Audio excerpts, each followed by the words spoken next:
All right, so what I'm going to do is I'm going to try and teach you a really practical and a really simple system of astrology. It's based on the Thai traditional astrology, which is called Korosot. Okay, Korosot in Thai. Okay. Basically, it works like this. This column right here is a 7-year cycle. Okay? And this column across here is a cycle of individual years. So it's really simple in that every 7-year cycle has 7 individual years. Got it? Every 7-year cycle has 7 individual years. The theory is that energy moves in cycles and patterns that mimic celestial movement. Essentially, all systems of astrology are based on the understanding that energy moves in patterns or moves in rhythmic cycles. Amy, actually, I think the air is on, so would you just turn that on, please? Sure. So the theory is that as above, so below. As there are 7-year cycles in the celestial bodies, there are 7-year cycles in the equivalent of the celestial bodies within us, which are the chakras. All right? Now also, Korosot astrology or Thai astrology is not based on constellations. It's not based on constellations. So traditional Western astrology is based on the 12 houses of the zodiac. Thai astrology is not. Okay, it's actually based on, in the traditional way, it's based on the celestial movement of the planets in our solar system. And the theory is that since the planets are billions of years closer, that they have a more dramatic impact than star systems and celestial bodies, which are millions of light years away. Go figure. The Thais noticed that the sun seemed to have a more dramatic effect than other stars. So they included the sun in their astrology. The Thais noticed that the moon seemed to have a much more dramatic effect than the celestial sky and the 12 houses of the zodiac and their constellations, so they weighted that much higher. They actually realized that all of the other planets in our solar system actually have a more dramatic effect, and that for all intents and purposes, the effect of the constellations was insignificant. And so they base their astrology on what we call the local celestial organization of our solar system, the immediate family of the Sol system, of which Earth is a member of the Sol system. Each of the numbers represents a chakra and represents a planet. Okay? So for example, number 1, okay, would represent the Earth. Okay, number 2, and actually we could make a little note here. Number 1 could represent the Earth. Okay, because of course the celestial impact of the body I'm standing on is going to be paramount. That's going to have the strongest individual impact. Okay, number 2 is going to be Venus. Okay, number 3 is going to be Mercury. Number 4 is going to be Jupiter. Number 5 is going to be Mars. Number 6 is going to be Saturn. And number 7 is going to be Sol, or the Sun. Now, if you look in the chakra book, or also it's in the Korosot book, you'll see clearly that every chakra has a traditional correlation with a planet. So for example, in the Jyotish astrology of ancient Ayurveda, the ancient rishis also tracked the planetary astrology and included a correlation between the planet's influence and particular chakras, right? And so we have a 7-year cycle. Now there are lots of 7-year cycles even in Western astrology. The most famous, of course, being the stereotypical 7-year Saturn return. And so astrologers place a lot of emphasis on the Saturn return, which is a 7-year cycle. There are others as well. This is a 7-year return that's based on your age, okay? And it's a repeating cycle, right?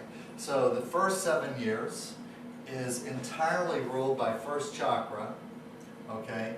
So we say that it's 1-1, okay?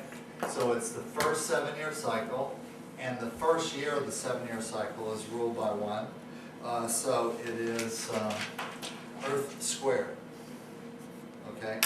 Second year in the first 7-year cycle is ruled by Venus. Third year of the first 7-year cycle is ruled by Mercury. Fourth year of the first 7-year cycle is ruled by Jupiter. Fifth year of the first 7-year cycle is ruled by Mars. Sixth year of the first 7-year cycle is ruled by Saturn. And the 7th year of the first 7-year cycle is ruled by the Sun. Okay? And then, on the first year of the second, let's see if I did that, all right. On the first year of the second 7-year cycle, year number 8, once again, it is ruled by the same planets going this way. So we have Earth, and by the way, it's Earth and Moon. Earth and Moon. And another way of saying that is lunar. Okay. Third year cycle is Mercury. And fourth is Jupiter. Fifth is Mars. Sixth is Saturn. And seventh is the Sun.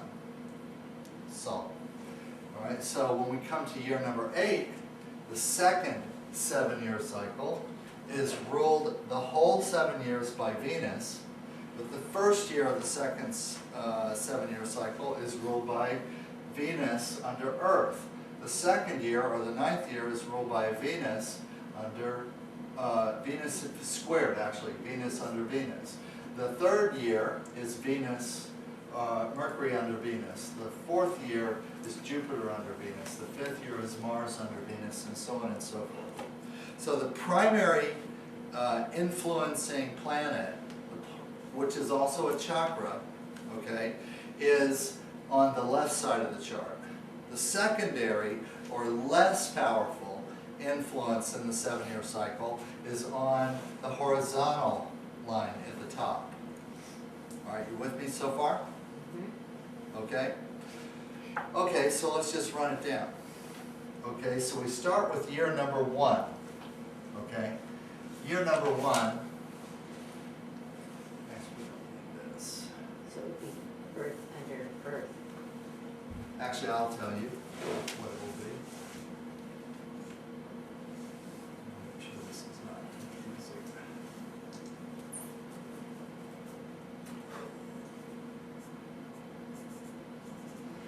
Okay, here we go.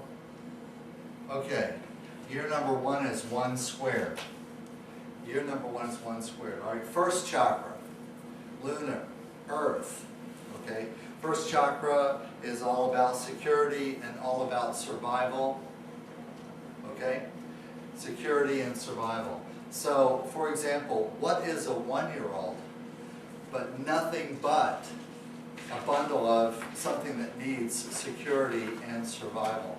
In other words, if a 1-year-old baby is denied anything from its external resources, from its parents or wherever it happens to be, it will die. If it's not fed, it will die. If it's not given water, it will die. If it's not breastfed or water, it will die. If it's left out in the rain, it will die. If it's left out in the sun, it will die. If it's left out in the field overnight, it will die. Okay? In other words, it has to be constantly maintained, and it has to be constantly observed in order to survive. And if the one-year-old child does not have that, then it will simply not survive. It will die. If it gets sick and that sickness is not treated, it will die. Do you understand? So the primary function in life of a one-year-old child is to live to be 2. That's the one-year-old baby's mission in life, is to live till it's 2. That's it. It's got no other mission. Okay? And the characteristics, both physical, emotional, and mental, of a one-year-old are actually completely appropriate and are designed to enhance that ability to live till 2 years old. Okay? How is that? Is anyone familiar with the new baby smell? Okay? The new baby smell is not a myth. The baby is a bundle of pheromones. And those pheromones, which the baby is exuding at a very high level, that the purpose of those pheromones is to actually attract adults. It's to attract adults. That's the purpose of those pheromones. And not just to attract them, but to attract them with a feeling of kindness and a feeling of nurturing and a feeling of wanting to touch it and a feeling of wanting to care if it's crying or not, a feeling of wanting to care if it's wet or not, a feeling of noticing, being able to discern, for example, whether it's hungry or not. Even if you've never been a parent before and never been around a baby or not, it really doesn't take any effort of mind whatsoever to sort out that newborns and young children, when they're hungry, when they're uncomfortable, when they want attention. And then that is juxtaposed, okay, with disproportionate head size, which has disproportionate size of eyes, and the face is actually distorted in a new baby, in a one-year-old. There's actually been studies where they found out that biologically the reason why babies are born with big head and big eyes has absolutely nothing to do with their brain capacity. Okay? What it has to do with, they have to be born looking like a little person. If they weren't born looking like a person, okay, especially, they say the most significant feature of a baby's face is their large eyes. And their large eyes draw our attention. So they're cute, they're cuddly, they're helpless, utterly completely helpless, and they're attractive. And we are, if we're within arm's length of them, we are swathed in pheromones. All right? And so that is the baby's life. One-year-old baby has no other mission in life but to live to be 2 years old. So earth chakra, first chakra, lunar, they are round like the moon. All their features are rounded. And they are center of attention. Okay, center of attention. Newborns and young babies never go unnoticed, ever. No one ever puts one in the corner and forgets about it. It just doesn't happen unless they're on crack. Okay, that's the only possible situation. All right, now we move into second year, year number 2. Well, every year is significant because the emphasis of the chakras changes dramatically. So we're still in the first 7 years, and the first 7 years altogether are ruled by first chakra, security and survival. So, for example, during that first 7 years, children actually are dependent, okay? And they get less dependent toward the end of this cycle. At the end of every cycle, we approach the avatar stage of that cycle. And so as we approach the end of the cycle, we become more independent, and we start actually showing traits that actually are the precursors to the centers that will open and the energies that we will have access to in the next cycle. We start to see precursors of that. However, up until age 7, okay? We're still completely dependent on our supply community, okay? Now there are cases of children as young as 7 surviving on the street and actually being able to not die. Okay, there's actually cases of that, okay? But in every case, they were not alone. They were at least in the company of other children, or slightly older, or maybe even slightly younger, but they were not alone. The chances of a 7-year-old surviving out in the world with no other resources are slim and none. There's virtually no documented cases of that actually ever happening, okay? So let's come back to year number 2. Year number 2, second chakra, the sex center, or as I refer to it sometimes, the lower emotional center, it comes online, okay? Now also think of every chakra, each of these chakras, as a new mind, okay? So when you're born and you're coming into this first year, you have basically one mind, and it's centered around the physical instinctive function. In other words, to take in nutrients, to expel waste, and to not die. Okay, so that's really kind of like the spinal cord pretty much is in charge, the instinctive autonomic nervous system, instinctive system, and so on. As far as attracting and holding on attention with other people, all of the grasping and all of the holding that children do at that age is instinctive reflexive. It's basically not conscious. Again, lots of studies have been done, and the children do not grab on purpose. Okay, it's a reflex, and it's been tested exhaustively for 100 years. And but starting around the second year, second chakra comes online. Second chakra has a whole different character, has a whole different agenda, has a whole different mind. Okay, second chakra is the sex center, and actually at age 2 is when the reproductive organs begin to mature, at age 2, okay? And it's also 2-year-olds will fondle their genitals, 2-year-olds will play with themselves, and it's, again, it's not intentional in the sense that it's unconscious, but they also explore all of their body parts. They put their foot in their mouth, they put their hand in their mouth. If you left it laying around, they put your foot in their mouth. They don't distinguish. They don't distinguish between outside of them and inside of them. Okay? They will literally put anything that they can get in their hands in their mouth, and their primary sensing apparatus is in fact their mouth. Okay? Not their hands and not any other part of their body. But some other things start to happen. Second chakra is the lower emotional center, and so for the first time in the 2-year-olds, we start to see emotional displays that actually are not related to being hungry or not.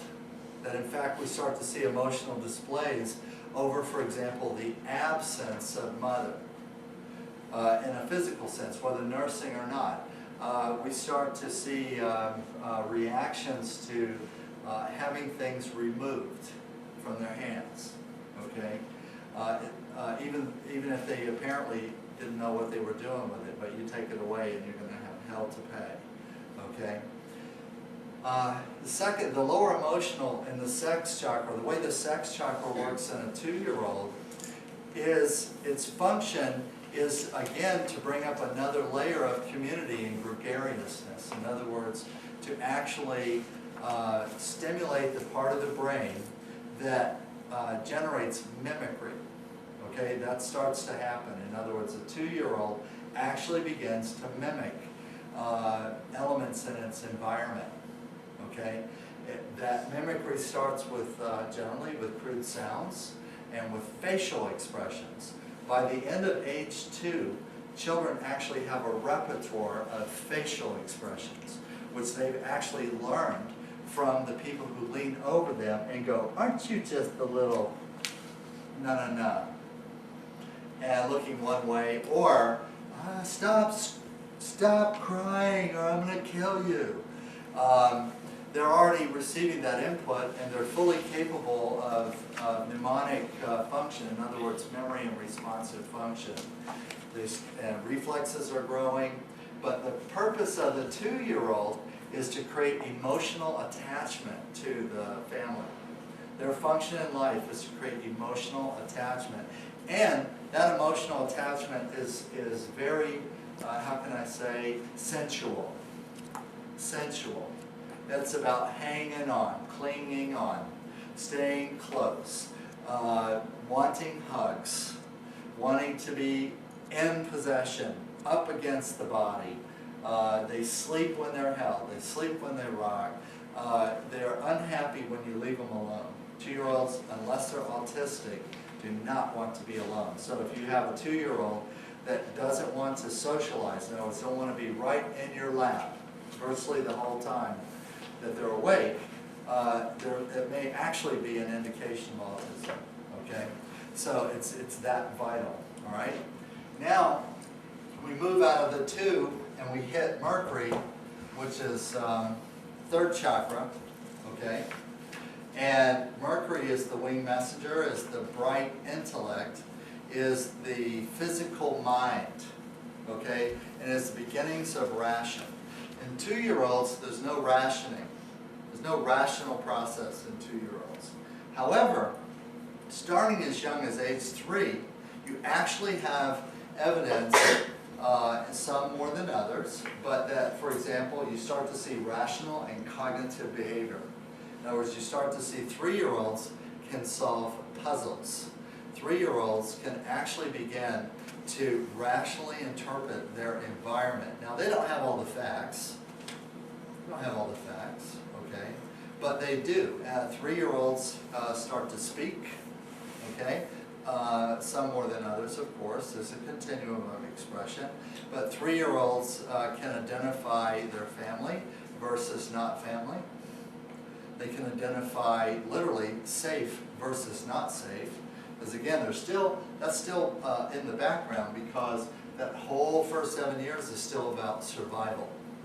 Okay, so the first mental function, the first function of burgeoning mental function is in fact being able to rationally interpret the environment, to know who's supposed to be in it, who you're supposed to be close to, how you get your food, and possible risk, things you don't like.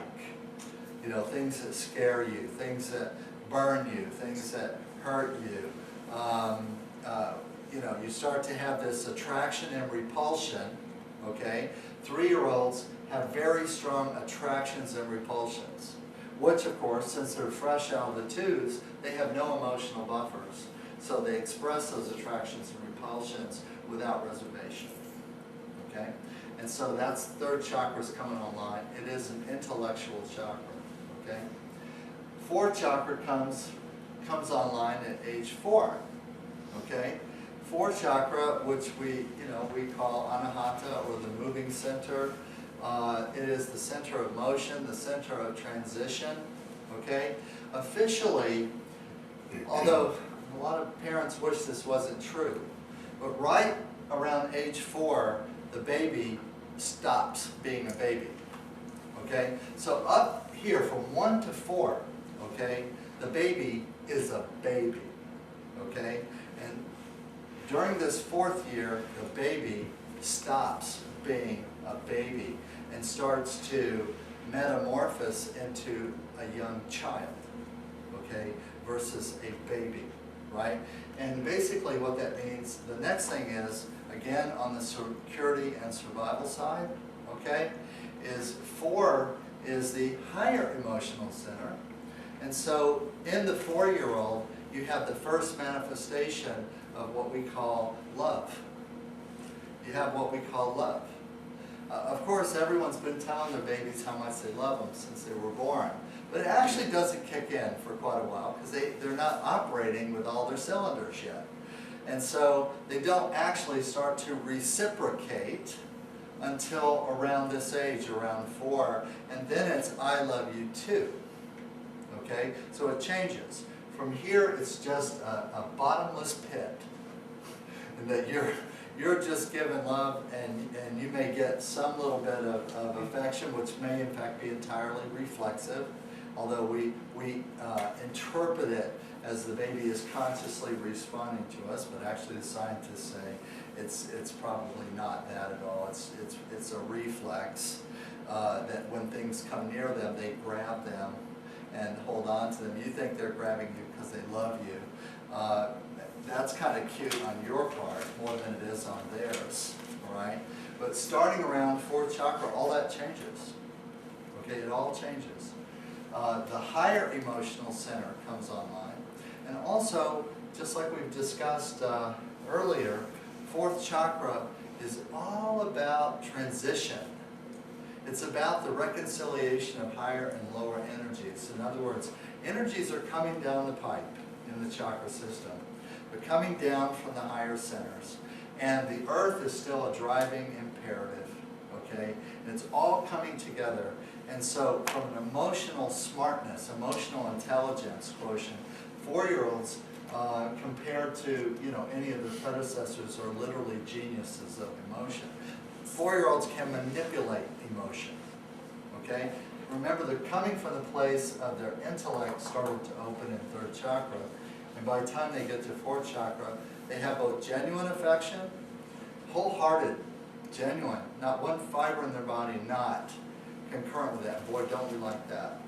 However, 4-year-olds will also start manipulating you because they know they are smart enough to know that when they act a certain way, you act a certain way.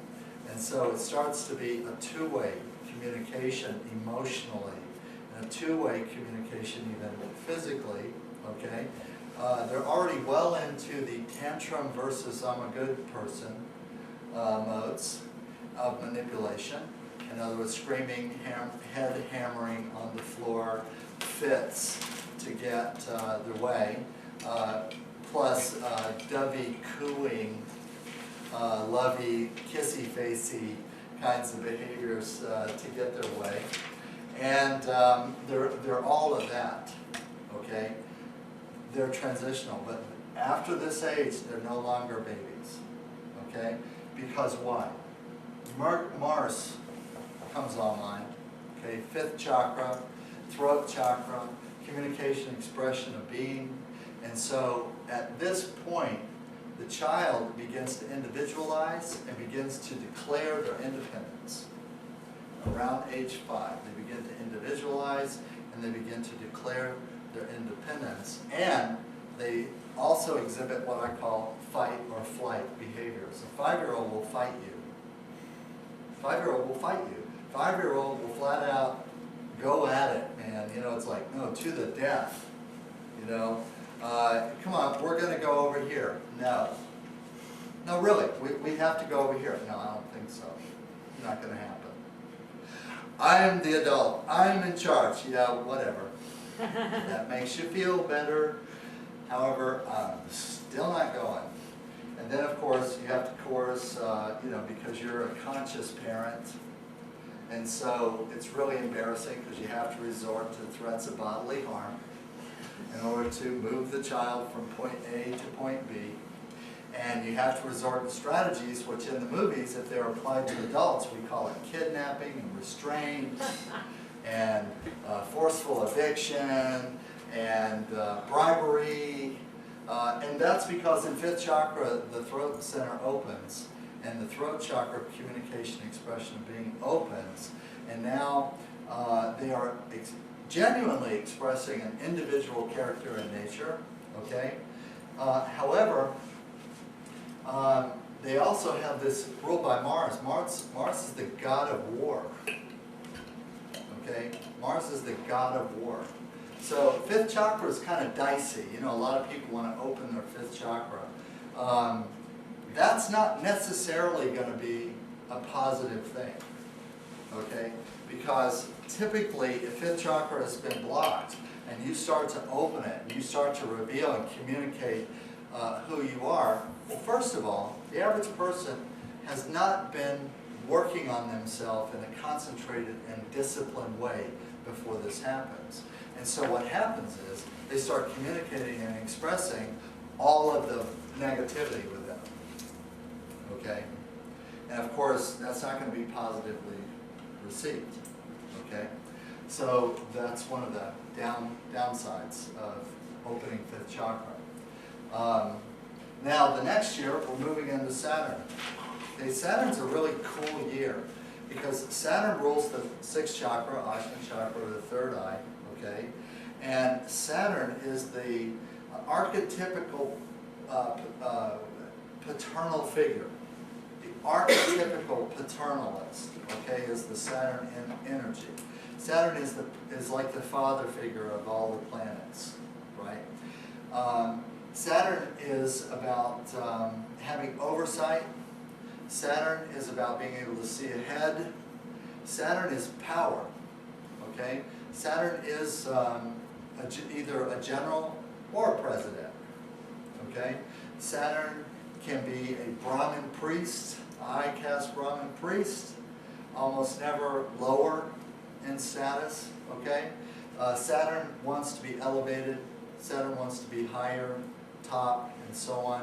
And when you get into 6-year-olds, one of the evidence is, backed up with the communication and the fearful energy of Mars, when we hit 6, kids become competitive. They start to compete for affection. They start to compete for food. They start to compete for power over their peers. It actually starts right here, okay? And they can actually visualize, see right here, imagination in a very big way kicks in, because they now have this supernatural oversight, and they can actually start to visualize the future, even to project themselves into the future and future situations, okay? And because of what they've gone through the last 2 years, they can actually try and control situations to make that happen, okay? To the chagrin of adults around them who often think they have other plans, okay? No, you're going to be a doctor. No, you cannot be a, what would we call it? I don't know. No, you cannot be a trash man. Yes, I know trash men are fun. I know picking up trash looks very interesting and fun, but no, you cannot be a trash man. You must become a lawyer, okay? In India, this is the age when children are typically married, okay? And this is the age, in fact, this is the age of majority in India, 6 years old. So the average, that's when the really traditional Hindus actually make the formal arrangements for marriage for most of their children, both boys and girls. So it's not just the girls, okay? It's right around 6, and they actually believe that those children can, at that point, will agree to this process because the 6th chakra has opened, Ajna chakra has opened, and the children should be able to see their bright future with their future spouse. They should be able to resonate with it. They should be able to recognize through the 6th chakra that this other child that they're being hooked up with against their will and without their consent is in fact their future soulmate, because the 6th chakra is now open, okay? I think it's debatable. All right, and now again, remember I said toward the end of the cycle, we're kind of picking up some kind of acceleration. Toward this side of the chart, okay, this side of the chart is new beginnings, okay? This side of the chart is avatar energy, okay? And this part of the chart in the middle, right here, is balance. It's balance faculties, okay? Balance chakra energy. If you're on either side, if you're on this side, imbalance on the new side and transitional or change. And if you're on this side, you have a sense of urgency as if you were rushing toward a cliff, okay? Because officially, the 7-year-old, who is now when the sun comes into play, and remember the sun is the manifestation of God and of ascendancy, and Sahasrara chakra is all of the chakras working together like a well-tuned engine to drive us forward, but it's still in security mode, all right? 7 is still under the umbrella of first chakra entirely, okay? And so what that looks like is the 7-year-old and the 14-year-old and the 21-year-old and the 28-year-old, 35-year-old, 42-year-old, 49-year-old think they have already been there, done that. 7-year-olds think they're grown. They don't think they're children. 7-year-olds don't think they're children.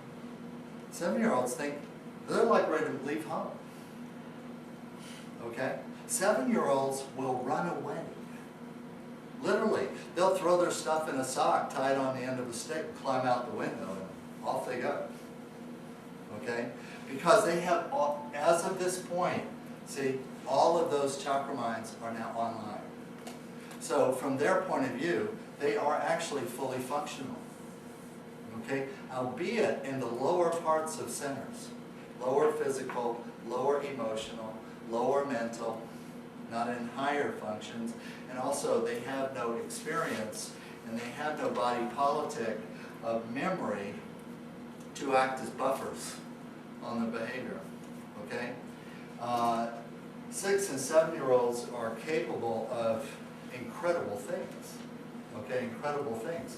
Dr. Suzuki in Japan found out that if he started teaching children at age 4 how to play violin, okay, and attracted them to the sound and the feel of it, and the sound and the feel of being in the music, okay, that by the time they were 7 years old, that they could function as virtuoso violinists in front of a full orchestra and play symphonies. And Dr. Suzuki, a Japanese music teacher, proved that by age 7 that he could train children repetitively, and he's done this with thousands of children, and have them to concert virtuoso level of music performance by age 7. Okay? Age 7 is the entry level for the Junior Olympics.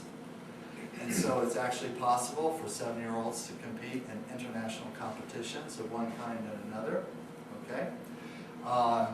Age 7 is when basically all those faculties are online and all kinds of possibilities exist. Okay? When I was 7 years old, that's when I was first started training in Olympic archery. That's when I was 7 years old. Okay? And then I qualified for the Junior Olympics in my 12th year. Okay? But I started practicing under a professional coach in a professional sports capacity on an archery team run under Olympic authority when I was 7 years old. Okay?